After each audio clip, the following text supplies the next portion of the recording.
Seattle stand out.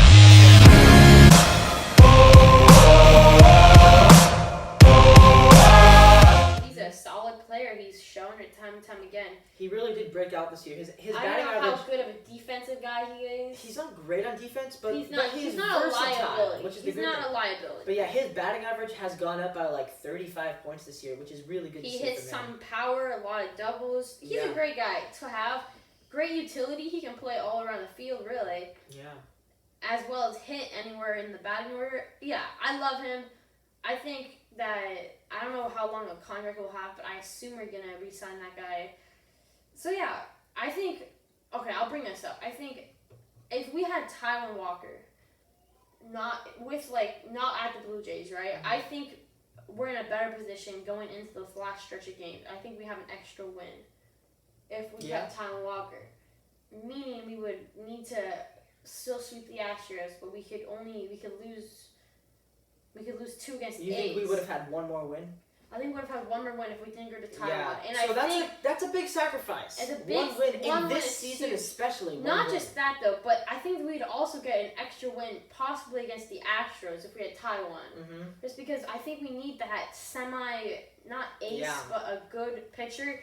I think that was a mistake. I really do. I don't know who we really Well, we got like some outfielder who probably will never be in the like majors. 23rd best player from the Blue Jays farm system. Yeah. It's like insane. I think we needed Taiwan, and there's no. I mean, all our other trades I love. I love the Vogelbach, just straight up for cash. I think Vogelbach was going downhill fast. I love the Austin. He actually hit his first home run now. He's on the Brewers, so. He's on the Brewers now? The Blue Jays got rid of him, and then the Brewers got him to He replace. released Vogelbach? They released Vogelbach, and then the Brewers picked him up to be the replacement for Justin Smoke, who also just got released by his second team in the span of a month. He got picked up by the Giants, who then dropped him. So Justin Smoke's career might be over. He was doing good for the Blue Jays for a while. Yeah, he's an all-star one of those years. But yeah, Vogelbach gets his first home run on the Brewers. Good for him. Hopefully he'll succeed in the Vogie future. bombs. I love Vogelbach, but Yeah. he was going downhill. I don't know. I think if he gets hot, he's one of the best DHs in the league. But when he's not, he's one of the worst DHs. One of the worst DHs to watch. Because I mean, this is literally my feeling. There's a guy on second. We're down by 1 in the bottom of the 7th or whatever it may be. 2 outs, and Vogelbach comes to the plate. I literally just go to the bathroom. I'm like, okay, whatever. Inning over. He's hitting like what? Yeah. Like 180. He hit like 0-80. It was like He was terrible. what? Inexcusable. And maybe that's why Marmoleo started. He didn't start as DH, but I think that is definitely why they moved him in there. Just because he was playing better than Vogelbach.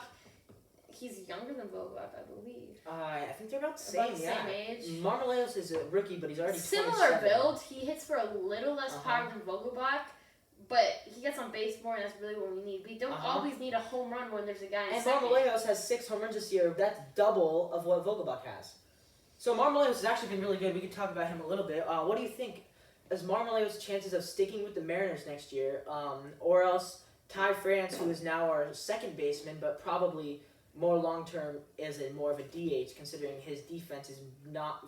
His defense going in as he ages, he's basically a first baseman, but we don't need a first baseman. We already have Evan White's defense there. It depends if Evan White gets better or worse, but I think he'll be the Even long-term if starter. we're keeping Evan White in the lineup, we're putting him at first and Ty France at DH. If we want to give him Evan White an off day... It's really tough, because Ty France is an emerging star for the Mariners, at least.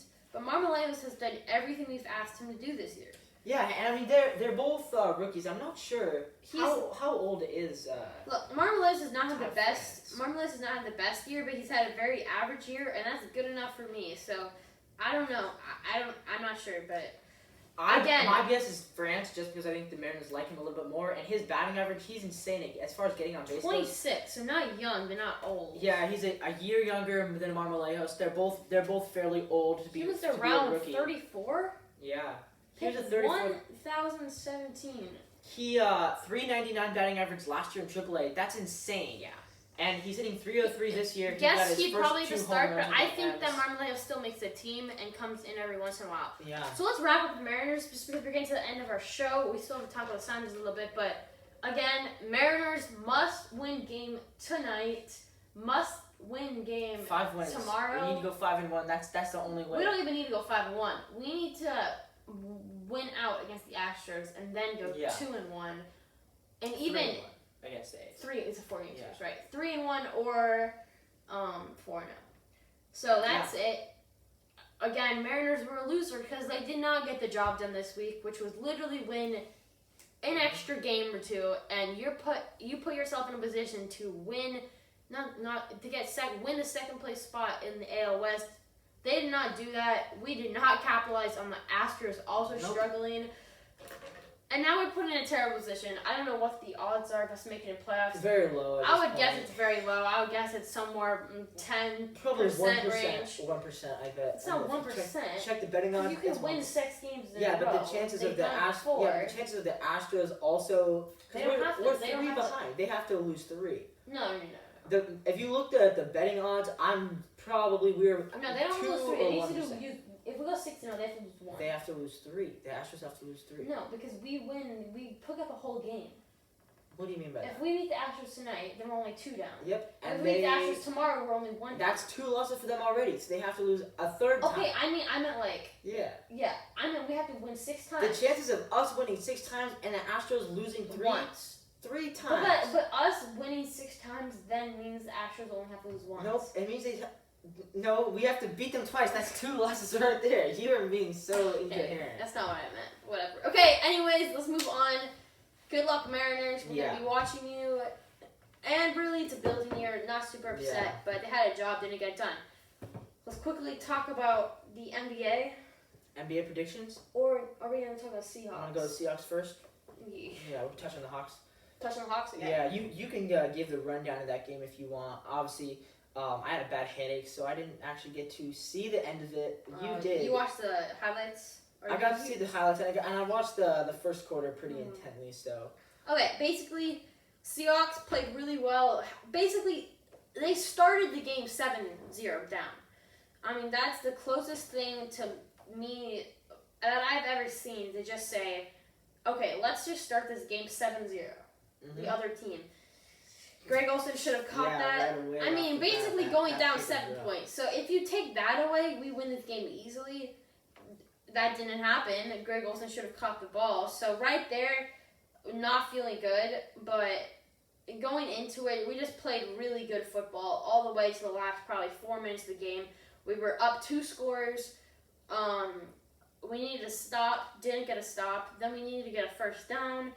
It was 3rd and 1. We threw a 40-yard deep ball to Tyler Lockett. I think that was the first deep ball I've seen Russell Wilson overthrow by about half a yard. I mean, it wasn't a bad ball, but it wasn't a Russell Wilson type ball. We have to punt it. We allow them to come down with timeouts and get one last play. Well, I thought it was going to be one last play, but then they catch it at the 1 with 3 seconds left. They call a timeout. And then they go into this position. Yeah. So Cam Newton is 16 for 20 inside the 1-yard line running the football into the touchdown in his career. So he's done it. So of course he's gonna run it. We know he's gonna run it. So we know he's gonna run it, but at the same time, it's Bill Belichick. Earlier in the game, they ran once in with Cam Newton. They got a touchdown. Then he did a fake in and then threw the football, touchdown. So now. They have this guessing both ways, and I think what they did is they committed heavily to one thing. I think if you could try to go 50%, so let's try to balance it. So if there's a run, we have a chance, and if there's a pass, we have a chance. But no, I think we had to go all in on either the pass or the run. We made the right call, obviously, got the stop, but the fact that we were in that position worries me a lot. Well, I think our defense is certainly the key factor there. You gotta feel bad for LJ Collier. First, props for LJ Collier. LJ Collier was a quote-unquote bust, but made that big stop, so good for that guy. Yeah. Good for LJ.